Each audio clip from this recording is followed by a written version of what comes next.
Fox Business Network.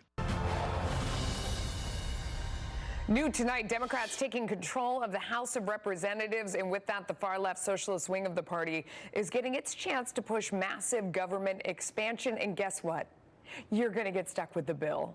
We all know socialism hasn't been terribly successful in spots like Venezuela. What would a dramatic turn to the left mean for our economy? Joining me now is Republican strategist Alfredo Rodriguez, former Obama campaign regional director Robin Biro, and investor advocate Andrew Stoltman. Thanks to both of you for joining us. Alfredo, let me start with you. You look at what's going on in Venezuela. And that's an extreme example because we've had socialism festering for a long time that's turned into corruption and all kinds of other things. But how do you think that Democrats who are leaning towards socialism in this country then make a push for socialism with that so nearby? Well, let me first begin with, in the spirit of bipartisanship, let me offer a congratulations to Nancy Pelosi for regaining the speaker's gavel. But, I think she faces her biggest and greatest political threat, and that is, overseeing the most liberal and most socialist House of Representatives to ever be sat. She's got a handful ahead of her. And, the president has overseen a tremendous economy, unemployment at its lowest for 2 generations, job growth through the roof, China on its heels.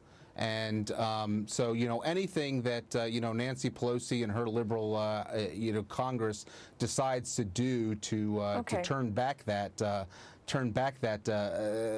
effectiveness is going to be on her. But Robin, in the face of all that, we saw people like Alexandria Ocasio-Cortez win election. We see people like Bernie Sanders continue to be popular when they point to and embrace policies that have failed elsewhere. But obviously, there are those who believe in that and are enthused by them and voting for them.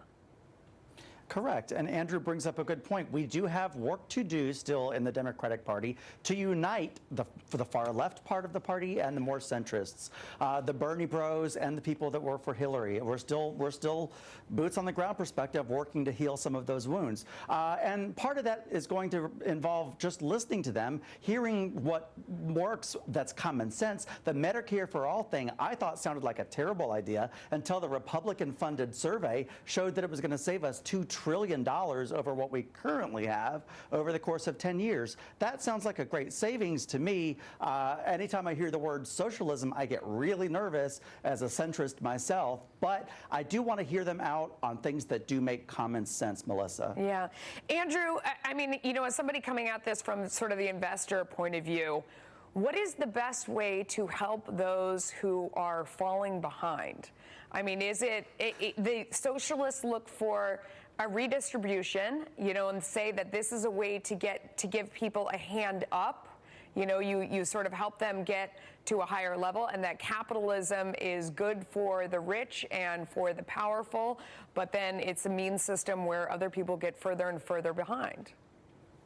Well, look, I kind of feel like I'm about to witness the landing of the Hindenburg on the deck of the Titanic. We know it's going to be bad. We just don't know how bad it's going to be. And remember the Poltergeist movie where they say, they're here? Well, that's what I feel like. We know that socialism doesn't work. It hasn't worked in hundreds of years, and I don't know why it would all of a sudden work now. I get where it appeals to a certain level of Democrats and a certain part of the Democratic Party, but this country is still extraordinarily conservative.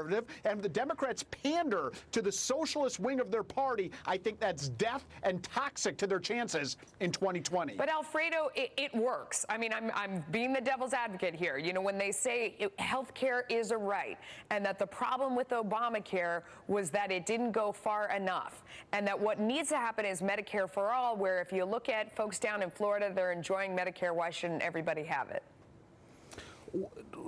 Well, the government should not be in the business of providing everything for everyone. And that's what this Democratic Congress wants to do. They want to take take issue with, those that are not experiencing the benefits of this economy, and they want to go ahead and give them money out of the pockets of those who are producing, and that's not a recipe for success. It's not a recipe for success in our economy. Yeah. It's not a recipe for success in this country. Robin, I mean, the problem always strikes me that it's always about corruption. And anytime you're moving money from one group to another, those that are moving the money seem to take their own cut.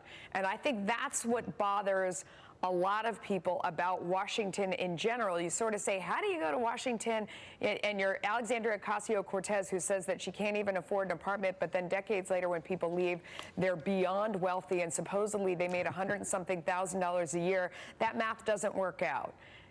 What do you think? Yeah, I've always wondered that. I've always wondered that myself. Nancy Pelosi's net worth is $62 million. So I've been wondering for a long time exactly how they make their money. Not calling her corrupt, but it just doesn't quite add up to me. Okay. But I do want to point out, though, that it's intellectually dishonest to say that to tout Donald Trump as the businessman president, and then say that this isn't going to work when it's a net savings of $2 trillion. For Medicare for All. Well, I don't know. It's not a net savings for Medicare for All, but that's a topic for another time. We'll do it next time. Thanks, guys. Appreciate your time. All right, coming up, socialist Venezuela.